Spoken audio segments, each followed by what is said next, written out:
Welcome to the Millennium Marriage Podcast, where we discuss practical tools and insights into the joys and challenges of marriage.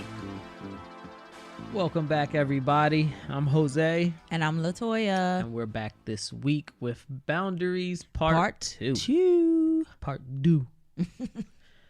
We're going to jump into kind of addressing, the recap from our last episode where we discussed, the boundaries with family, boundaries with children. And now we're going to kind of go into boundaries with outside of the family, more of like your friends, the social media, the things that you're intaking at that point.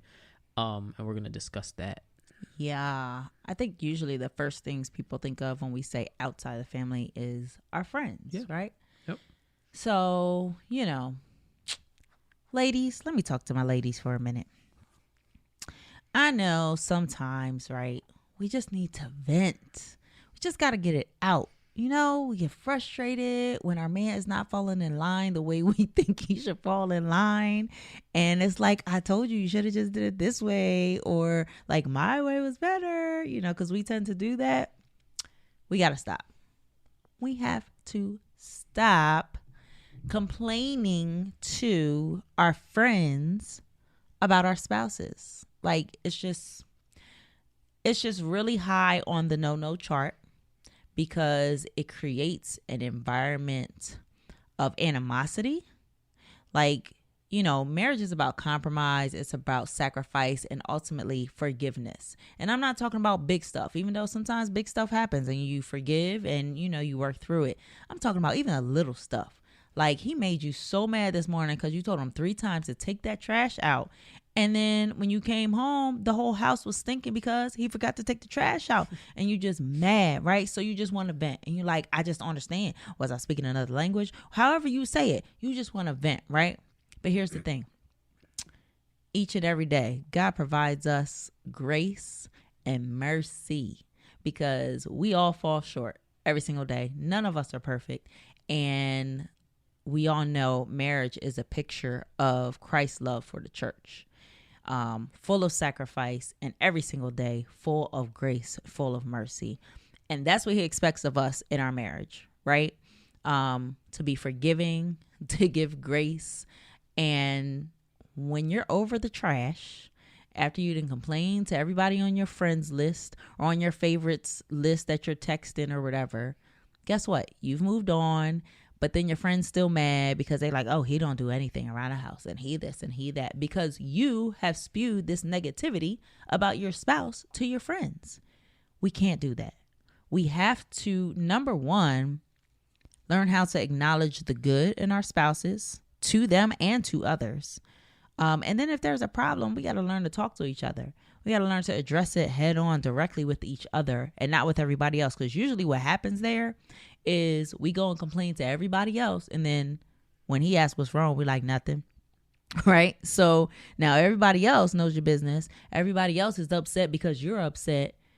And then once you get over it and you realize that was not even that necessary for me to be acting like that, and you moved on and you apologize to him, guess what? They still got an attitude. And what happens is that creates like the environment that creates like when they come around, like they got their nose turned up, or in the back of their mind, they like, I wonder what she mad at today. And it's not fair to your spouse. It's not fair to you as you move on and move past whatever it is you guys are trying to get over, whether it's, the little trash example, or whether it's something big, like maybe it's infidelity, maybe it's, parenting issues, maybe it's trust issues, whatever it is, you've moved on and your family or your friends that you've been venting to have not. So it's difficult to work on your relationship and the challenges in your relationship when you still have that negativity coming from you from outside of your marriage. Okay. So when it comes to your friends, like, yes, I know there's certain things we want to share, but let's be careful about how we speak about our spouse to our friends, to our loved ones. Let's speak life, right? Death and life lies in the power of the tongue. So how about the next time you get upset about him not taking the trash, you tell your girls, man, I'm so proud of him. Like, today he did this. He washed the dishes for me. And I just couldn't believe, I was so excited, and he's really trying. And tell that to your spouse, Because when you encourage him or her in a positive way, then they're more mindful of those things. But when you're speaking negative, it creates a whole different vibe. So talk to your friends about how much you love your spouse. Talk to your friends about what a blessing they are to you. Talk to your friends about, how you have grown together in your relationship and how you've grown as a person because of them. Let's talk to our friends about the beautiful things in our relationship. Yeah. And then if you need to talk to somebody about some things you're going through, you and your spouse need to have a conversation about who can hold you guys accountable. Yeah. I think that's big, having accountability partners. And I think a good idea is to have accountability partners for your marriage, as, a couple that you both can go to and it's a safe space and there's no judgment, there's no anything. I also think it's very healthy to have accountability partners outside of your marriage. Like I have a group of gentlemen that I can go to and I can have conversations with, and it could be me venting about something that's going on and knowing that they're just not going to take my side. Though that's just not the people, the men that they are. They're going to listen to what I'm saying and then tell me, nah, man, you acting a fool. Like that's you're not right. You're not right. She's, and kind of give me that other side that I'm not seeing. And that's so healthy, because then I can sit back and be like, oh man, I was wrong. And then that leads to, I'm sorry. I apologize. And then I remove the pride. The pride is out of the way. And I'm like, wow, you guys are right. I need to reach out and have the conversation. Just, let you know that I apologize. And, just having those types of people in my life it's just been such a blessing. Yeah. And then finding a couple for us as a couple to go to and be able to have these conversations is really, really a big thing. Yeah, definitely. And that's honoring your spouse, being able to have direct conversations with them, and just making sure that you're communicating to them when there are challenges or questions or whatever the case may be. But it's also honoring them by letting them know that you trust them with your heart and you can have those conversations. But if you do need to have a conversation with someone else, they know that is someone that you both trust. When it comes to an accountability partner, as far as another couple, having the perspective of another husband and wife. And in that case, you go and talk to them together. You know what I mean? Like, it's not like, oh, I'm going to talk to them, behind his back or something. No, you talk to them together so they can kind of serve as a mediator to kind of help you see each other's sides. But again, making sure that they are people who are not just going to say, the wife is not just going to say, oh, Toya, I agree with you, because ladies got to stick together. No, right is right, wrong is wrong. And you have to have people that you trust enough and that are going to honor you by telling you the truth, regardless, of what's going to make you feel good. So that's that when it comes to people outside of your family unit, right? Yeah. Well, actually, no. I have something else to go along with that, right? People outside of our family unit. Let's talk about friends of the opposite sex. Can we talk about that, babe? Mm-hmm. So for me, growing up, I was a tomboy. Like, I hung out with all the boys. I didn't get along very well with girls. I just felt like they were catty. And all I wanted to do was play basketball and listen to music. So usually I was around the boys. So growing up, I had a lot of male friends. Like, I have, a couple of female friends, my sisters, my best friends since I was a kid. And then otherwise, I hung out with the guys. So I had a lot of male friends. Well, coming into our relationship, I had some male friends that they're just my friends. Like, that's my brothers. It is what it is. Whereas for you, you didn't feel comfortable with that. Mm-hmm. And we fought about that a lot, where I was just like, you're going to have to get over it. Like, that's my boy. It is what it is. Like, they was there before you type of thing. And I had to learn. It took a long time for me to understand that. A very long time. And I guess I had to put myself in his shoes, in your shoes, to really, because like, okay, you're not allowed to have a girlfriend and she's not my friend. Like, my girlfriends, female friends, can be your friends, but You can't just be like, oh, I'm calling Sheila. Nah, bro, you not. Like, who's Sheila? You know what I mean? So, and I felt like I wanted my friends to be your friends too, but you were like, nah, I don't want no parts of that. Like, Right. no, what do I need to be his friend? Because the thing is, even though, yeah, that's my brother, that's my friend, Jose, was not a part of our history, right? So, he felt like, okay, but they might have a thing for you and you don't know it. Or y'all could have like talked a little bit in the past, and then there's still, even though you're not together, like you're still friends, but as your husband, like there shouldn't be another man that you feel comfortable enough to just talk to like that, which, like I said, later on I started to understand that, but early on I was like, we're friends. Like I've always had male friends. So what I had to really think about, I don't remember where I heard it, if it was a message I was listening to, maybe it was like relationship goals or something like that. And he says something like, basically, when you make the choice to continue to have friends of the opposite sex, especially when your spouse is uncomfortable with it, what you're telling them is that relationship is more important than ours. And I was like, no. What do you mean? That's not it. But when I thought about it, I mean, that wasn't my intention, but that's the energy I'm giving off.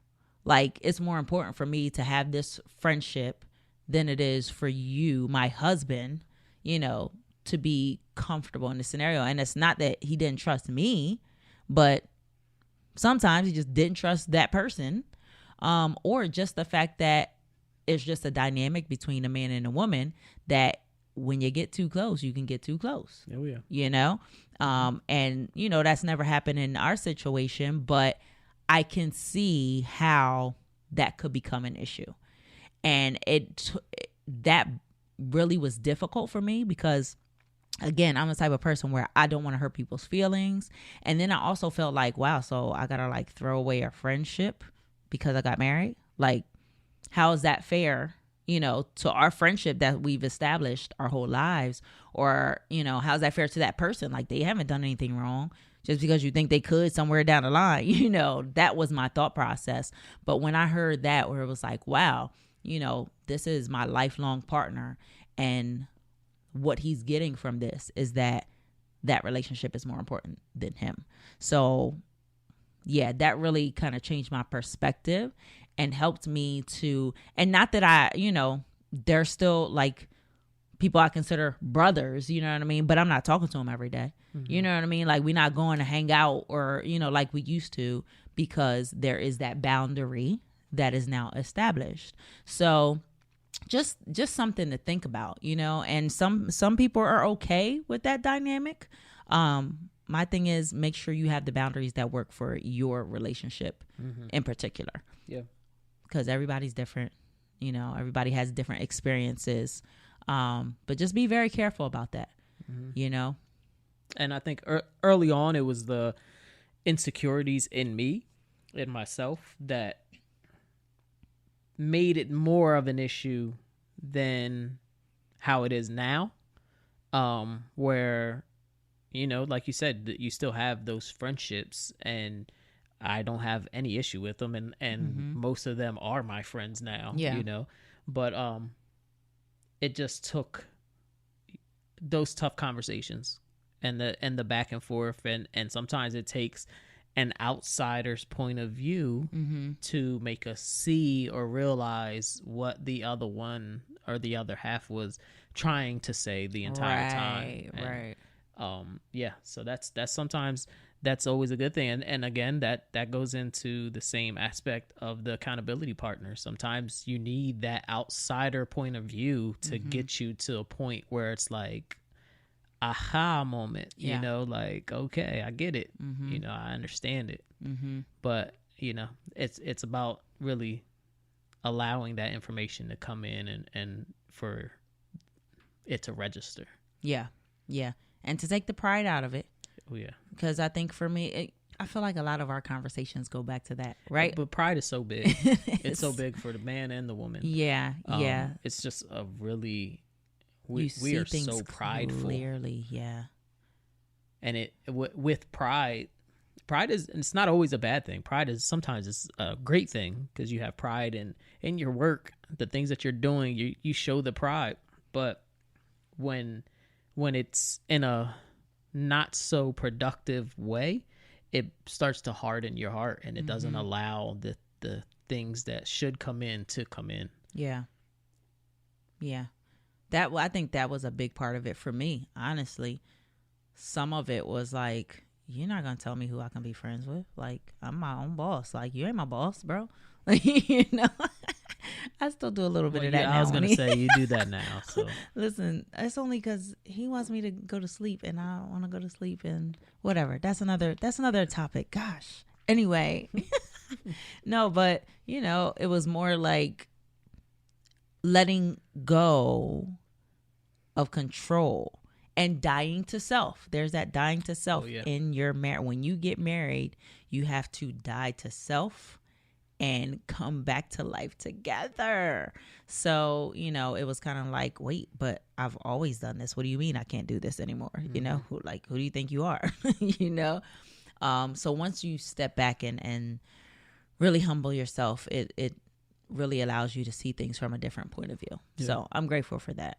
And I'm grateful for the experiences that we had that taught us how to compromise in that way, and taught us how to prioritize each other, over things outside or people outside of our relationship. I think it's made us better. Oh, yeah. It's made us a lot better. Yeah. Yeah. All right. So another boundary we want to talk about is media. Okay. And initially, I think our mind always goes to social media, which is one of those things. Yeah. But I'm talking media all around: TV, music, movies. We really have to be careful of what we are allowing ourselves to take in. Yeah. Proverbs 4:23 says, above all else, guard your heart, for everything you do flows from it. And then Matthew 6:22-24 says, the eye is the lamp of the body. If your eyes are healthy, your whole body will be full of light. But if your eyes are unhealthy, your whole body will be full of darkness. And then in layman's terms, Shakespeare says, eyes are the windows to the soul, right?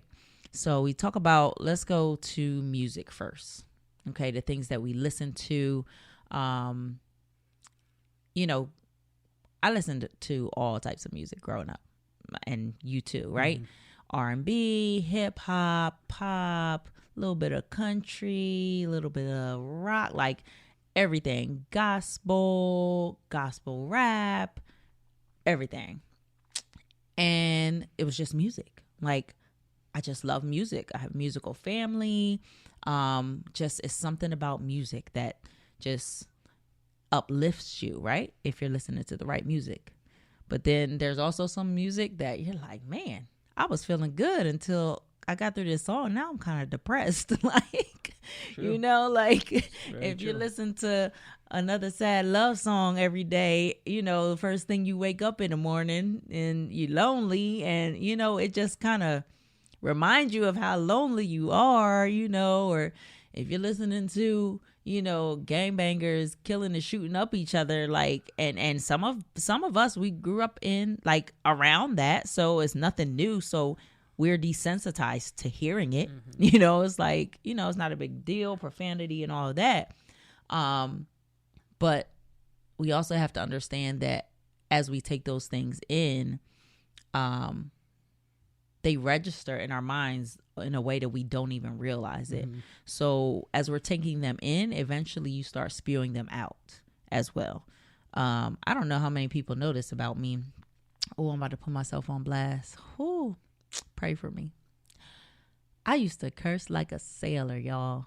Like, if you only know me like the last 10 years, maybe, then you probably be like, yeah, right. Because I don't curse. All right. A word might slip out every now and again. And like, if I get real mad, it might, yeah. But I don't curse. But back in the day, like every word that you could think of, right? Because I mean, people around me did it. I mean, and not necessarily in my household. Like my parents didn't curse, unless they were like real mad. But like friends, some family members, like it was another language, and we were fluent in it. I don't think I realized how much my surroundings affected me in that way. Because I mean, naturally I'm a pretty shy person, especially as a kid, and I didn't talk much, but it was like if I was around certain people, I noticed that I was just every 5 seconds I was cursing. And then I realized, oh, that person curses like that. But when I wasn't around them, I wasn't doing it as much. You know what I mean? But then I would get around them and it's like, oh, there it is again. And you don't realize how much your environment dictates your behavior sometimes, you know? So it's the same with the music that you're listening to, the things that we're watching. It all really affects us in a way that we don't realize until after it's already affected us. So if you want to feel uplifted, if you want to feel positive, if you want to feel hope, if you want to feel peace, if you want to feel joy, listen to music that's going to give you that. Right? Listen to music that's going to inspire you. And I'm not saying you have to, like, you can only listen to gospel music, right, you know, or you can only listen to, I mean, there's many different types of music out there that'll still give you a certain vibe that you can still dance to, but that are not going to be demeaning and telling your girl to bend it over. Like, and that's real right there, because that's really what it is, you know? Like, how can you be dancing with your wife?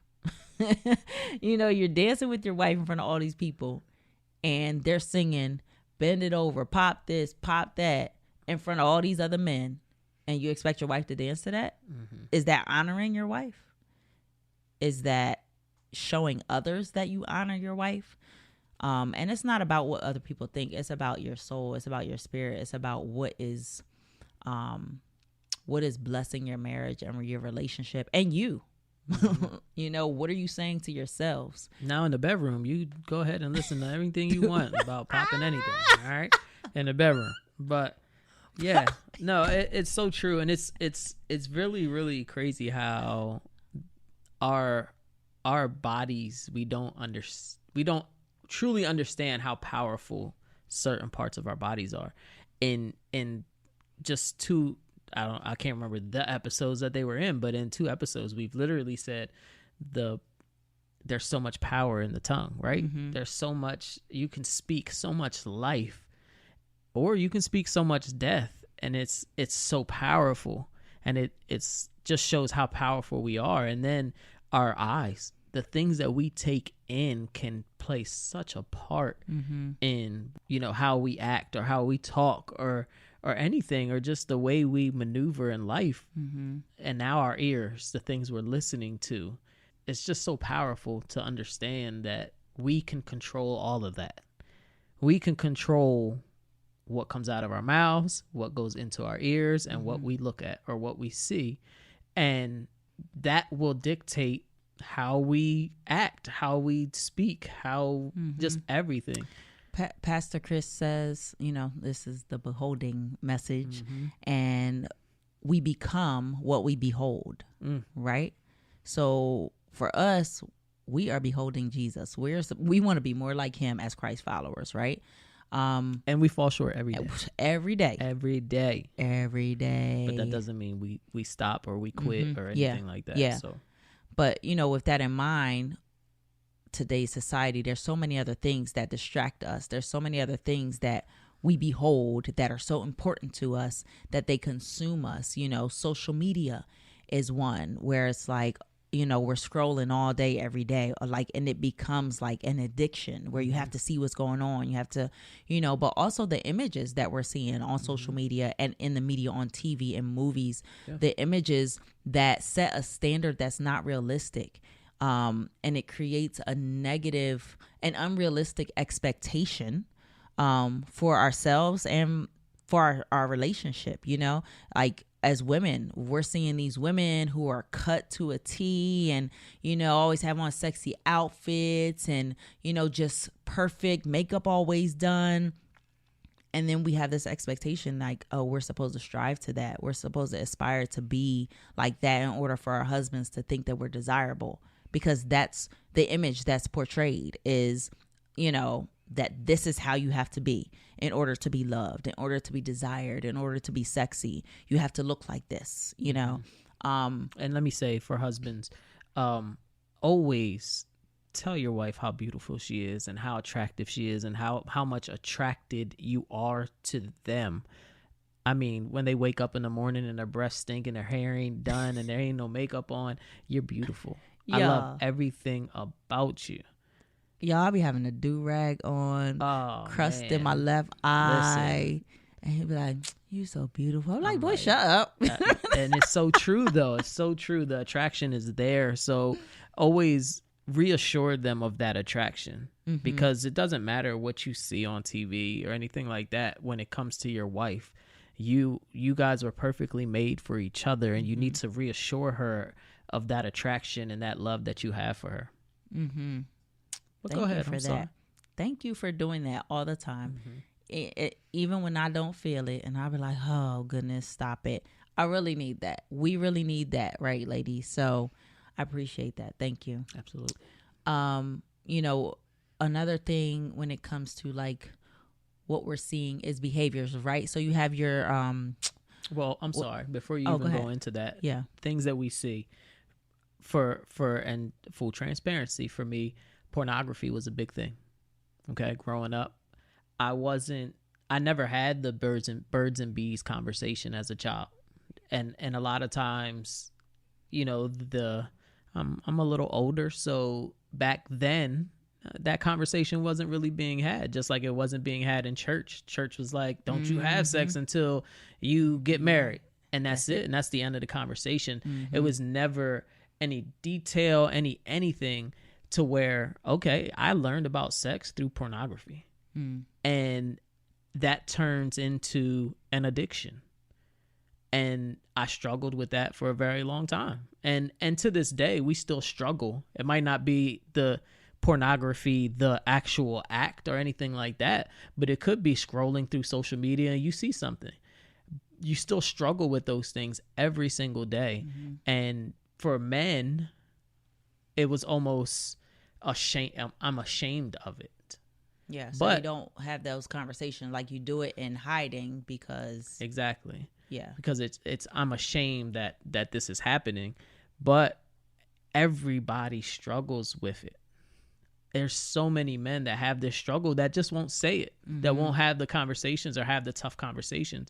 And that was me, and seeing where this stemmed from and where this came from, because a lot of times we don't know. Right. And it's not that, I'm looking at these things and thinking I want that, because that never changed the attraction that I had to you. But it's just that was going into my mind, into my being. Right. And it's so it eats you from the inside. And once you realize it and you can start to put the necessary boundaries up, and those guidelines up, you're able to just grow so much through it. Yeah. And let me just say about that. We talked about and we'll get more into this in our episode about sex and sexuality and kingdom sexuality and all that good stuff. So that's going to be a good one, y'all. Make sure you come back for that one. But understanding that when it comes to pornography, the Bible says the bedroom is undefiled when you're married, right? So, once you're married, do what you got to do. Have fun. You don't have to be boring, all that kind of stuff. But pornography is bringing someone else into your marriage. Even though it's not a physical person there, right? You are bringing the image, the likeness of someone else sexually into your relationship, even if your spouse doesn't know, right? So and if your spouse does know, what you're doing is creating more insecurities in your spouse, because then it's like, oh, well, that's what they like. I can't do that. I don't look like that. So then you create that insecurity that your spouse feels like they can't live up to, because it's unrealistic. The stuff that you see is not real life. Like, it's just not. Let's be real. Like, we'll go into that in that other episode. Yeah, absolutely. But, there's so many different aspects of that affect the marriage and each person individually. Yeah. It creates shame. It creates just negative ideals of ourselves, more insecurities. It creates a lot of things that are unnecessary. So be mindful of that. Be mindful of what you're watching, what you're listening to. We have our good old, which I admit, I have my reality shows that I like to tune into. I call it Ratchet TV. Ratchet TV. We all have a little bit in us, but when we see, especially if you're not married, right? All right, let's look at it this way. I'm not married. I'm looking at shows like Love After Lockup, Basketball Wives, Love and Hip Hop, and every single one of these shows nothing but dysfunction in a relationship, right? So if I'm not in a relationship or I'm not married, look what I'm beholding. Yeah. So that's what I'm holding on to, is that, that's what I have to deal with when I get into marriage or into a relationship. I don't want that. Or I get into a relationship, and when we have conflict, I'm expected to behave that way. I think that I'm supposed to pop off at every little thing because that's how they do it on these reality shows, and that's how people live, which, listen, let's be real. Some people do live that way. God bless them. Won't be me, right? It's still unhealthy. Toxic. It's a toxic absolutely relationship. And I think that is some of the problem in our society today. We're so desensitized because we see that kind of stuff on TV and think that's real life and it's cool. It's fine if we're fighting every 5 minutes. It's fine if I curse my man out in front of all his friends. It's fine if I dishonor my wife by, giving this girl my number. She'll forgive me. Listen, it's not okay. None of those things are okay. Again, not that we're perfect. We all go through things. We're all dealing with things. But don't think that that's real life, But when that's all we see, because that's all we're watching on TV. We're not looking at shows that show relationships that honor each other, that pray for each other, that encourage and uplift and support each other and speak life into each other. If that's not what you're seeing, then that's not your expectation. So got to create those boundaries, really have to think about the things that we are allowing to put into our minds, into our hearts, into our household. Yeah. And with the household is really taking those boundaries and letting them bleed down to the children. So they're because it's like we said in Boundaries Part 1, it's so easy for them to access so many things, pornography, just the language, just everything. They can see so much so quick at a click of a finger. And we have to make sure that we are taking those boundaries that we're using for our relationships and allowing them to go down to our children. Yeah. And that goes back to Part 1 where we talked about creating those boundaries with our children, where they don't feel like, that's my friend. They understand. They honor us as parents. We've been entrusted to protect them. We've been entrusted by God to be their guide, and provide those boundaries for them. And the best way to do that is to make sure that they understand, like, I'm limiting you from this show. Yeah. Okay, here's a great example. Our oldest, he is an artist. He loves drawing. He loves animation, that type of thing. But you can't watch all the anime shows, sir. No. Anime was developed in a country where it is typical for them to promote cartoons by using sexuality, right? Sex, sexuality, just a lot of different images, right? Because that's just the culture, right? Well, that's we're not doing that here, sir. Right. Like, you're 11. Right. We've already had to have some talks sooner than we wanted to because they have access to so much. No. So, there's a couple of shows that he's allowed to watch.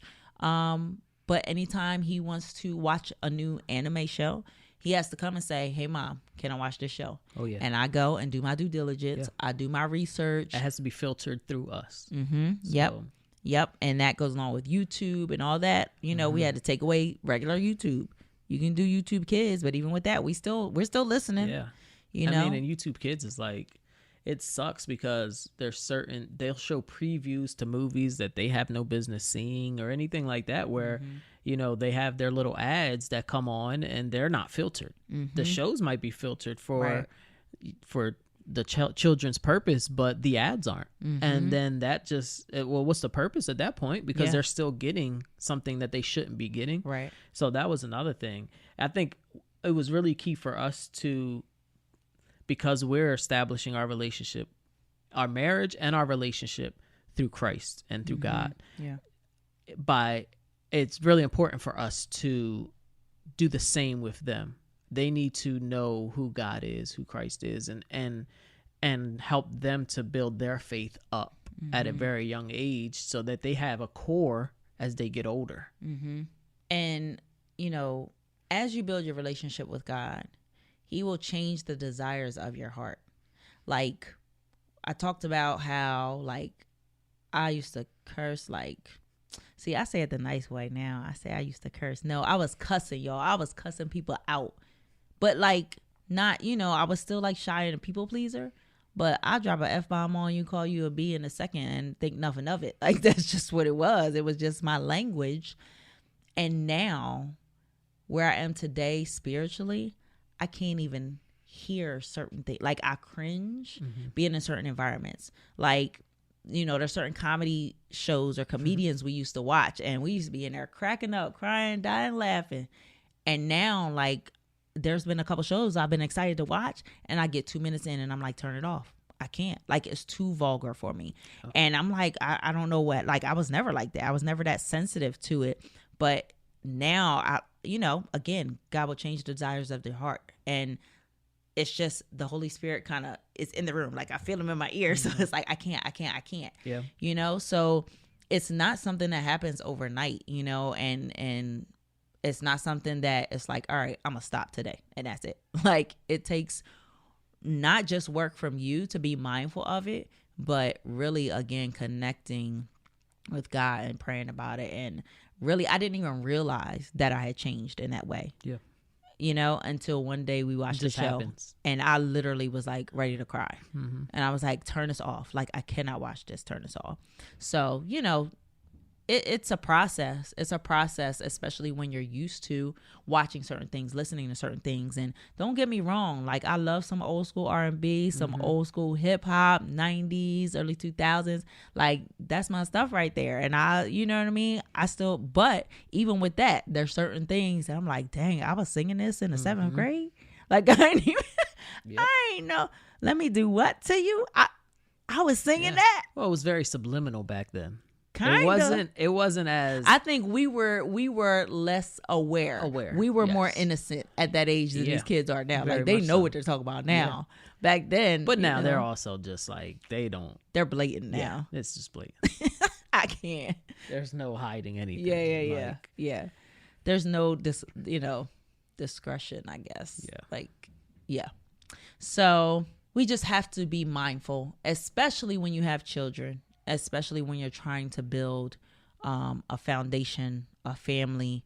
We really have to be mindful of how all of these things affect us in the long run. The environment that they create, you know, the environment that it creates for a child when they're getting cursed out. Yeah. You know what I mean? Like, it's one thing for us as adults, like, you know, cussing at each other or just in conversation, you throw a word out here and there. But, you know, I've heard parents literally calling their children bees and hoes. Oh man, like, I've seen it, I've heard it, and I just don't understand how. I mean, and this is no judgment. This is verbal abuse at that point. Yeah, you know, and but it's only going to lead to the same thing happening to them when they get older, and them thinking it's acceptable exactly in a relationship. Yes, it's like we have to break the generational curses that we've grown up with. Yeah. And it might not have been, it wasn't in my household because my mother and father weren't cursing like that. Same thing with your mother and father. It was like, it wasn't generational, but we also don't want to start that generational habit.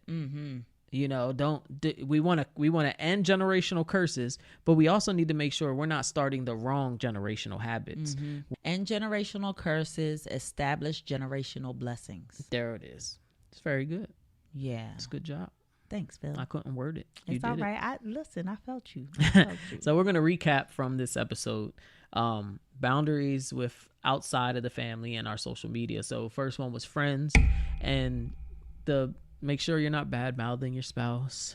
Don't go to your friends talking badly. Speak life, right?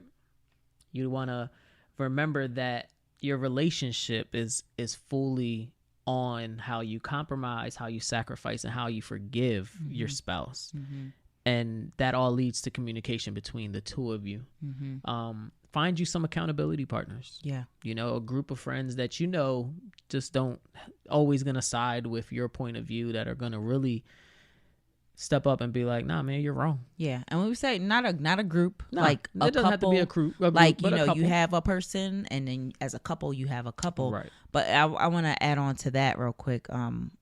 Maybe you don't have that. Maybe you don't have people in your, and you got to pray about it. You got to pray about it, because you really have to be able to discern, like, if there's a couple that you're thinking of, but they are verbally abusive towards each other, that's probably not the best couple to be your accountability partner. You want to have a good example. Yeah. Yeah. And again, nobody is perfect.